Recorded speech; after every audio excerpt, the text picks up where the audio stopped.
My name is Mark Smith, and I'm honored to be here today with this family I've known for such a long time, and a family that I love so very much, to celebrate the life of Zane Carson. Students of Harrison Central, what you've been through this past week is very difficult. It's a road that you will never forget the rest of your life.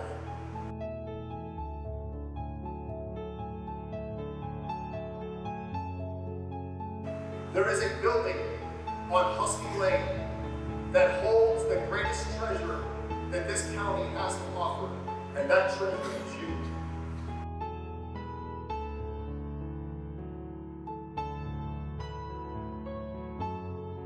I know I speak for the administration and staff at Harrison Central when I say, we love you.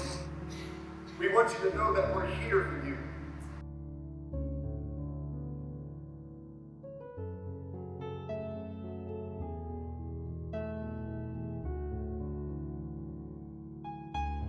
We want you to know that when you have a problem, you can come and talk to any one of us at any time that you need.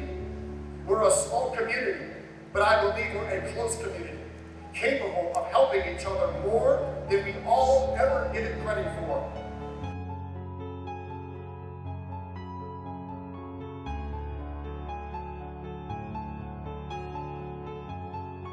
We are one Husky family.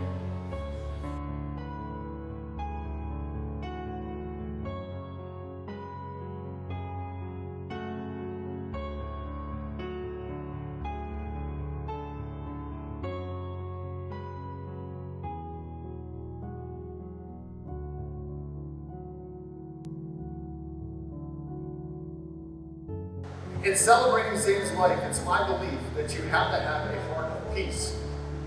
You'll hear me over the course of this service talk of peace, healing, and restoration, because that's what is needed from the family member to the student that knew and loved Zane so very much. So today in this place, I believe God will bring a peace that we cannot understand, a supernatural peace that surpasses all understanding. I know that today, in this situation, it can be absolutely and totally so hard not to feel yourself being completely overwhelmed on just about every single level that a human being can be overwhelmed on. And sad on the inside with a sadness that maybe none of you or some of you have never known before. But while I was thinking of doing this funeral, and while I was thinking of Zane and how I knew him and how my son Mark knew him and just him in the lunchroom and all those kind of things, this is what the Lord put on my heart to say. Zane's smile, his personality, his attitude, his friendship and love is what you need to treasure in your heart and not let anything be a tragedy in your mind. Let's talk about Zane's heart. He was a caring young man and the life of the room, and someone that others wanted to be around. Matter of fact, seemingly somebody that everybody wanted to be around. He was a good student, but he was a better friend. The love I've seen displayed for this young man over the past week, most would say, oh my goodness, it's just unbelievable. But to me, it's very believable. The sight of Friday night after the game will live in my memory as long as I want to live. We went from a victorious football game to a moment where this town and this community came out onto the field by the hundreds to lay flowers in the middle of that field, to be with the family, to be with the classmates, the students from Claymont, the cheerleaders, the band. I think maybe even some of their folks come out to support our kids and to support this community. Again, was a sight I will never forget. People from all over sending thoughts and prayers to the family and to the school.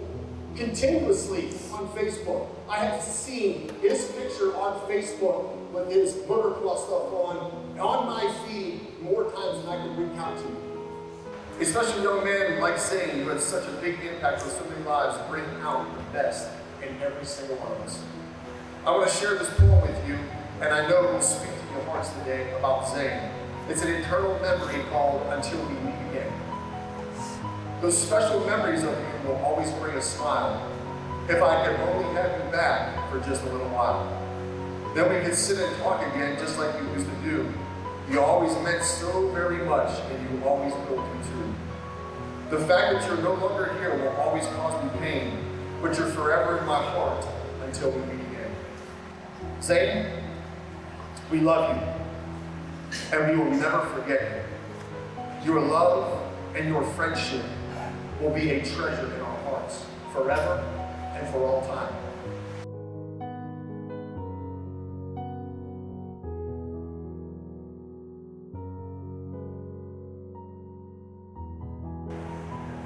As everyone here knows, Zane was the most adventurous, creative, and outgoing kid.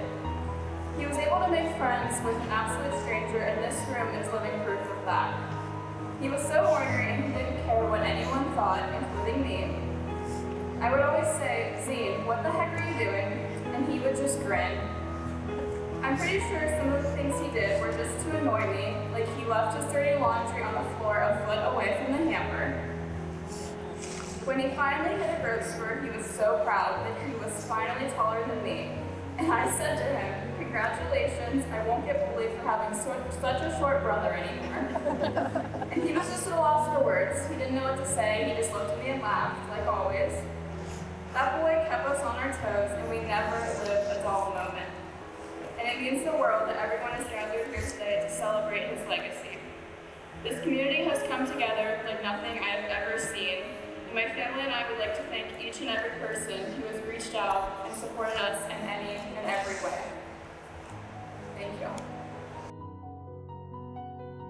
I became your mother 15 years ago, a strong, bull-headed boy that everybody wanted to know. Smiling, fun-loving, and generous too, helping young people that sometimes you never did without Zane. Starting a mowing business some time ago and firing your mother when you said she was too slow. You love building campfires, four-wheeling, and playing soccer, then wrestling, pole vaulting, and fishing too. Causing me ruckus by not cleaning your room and saying, "Okay, Mom, that's something I'm planning to do," and he never did. Throwing your candy wrappers all over the house, finding them everywhere, including the cushions of the couch. Love you like your son is a privilege all its own. May you rest in peace at your new home. So for now, little man, I won't say goodbye, because someday I will see you up in the sky. Love, Mom.